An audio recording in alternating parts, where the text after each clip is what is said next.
first of all, to our top story this morning, which is the ongoing stoush with Facebook. Have there been any developments overnight?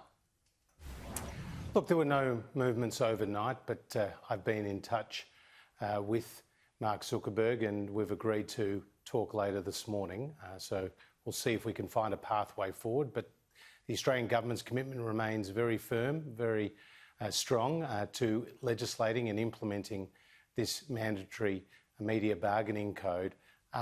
Pete, this is a very important issue. It's a microeconomic reform. It's about levelling the playing field. It's about seeing public interest journalism protected, and it's about seeing journalists rewarded for generating original content. And the rest of the world's eyes are on us because others have failed where we're now trying to succeed. So let's see how it plays out today. But we did see earlier this week the positive result of negotiations between Google, the other media giant, the other digital giant, and Channel 7, Channel 9 and News Limited.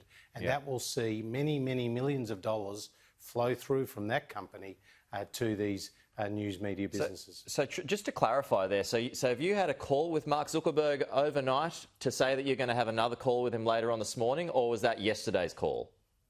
We spoke yesterday morning, we've messaged late yesterday, and we've agreed to talk this morning. Okay, does it sound positive? Well, again, it's too early to say.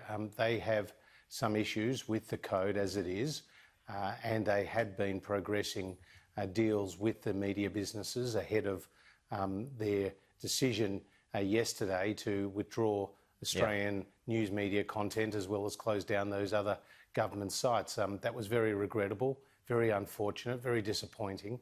I think it was heavy-handed. And I think it damaged Facebook's reputation here in Australia. Are you seeking more support from international leaders? Well, it's coming, even whether we seek it or not. The rest of the world's eyes are looking upon Australia because they know that this is a very important issue. I mean, we are in the middle, Pete, of a digital revolution. The digital economy is changing the way we shop, the way we work, and of course, the way we communicate.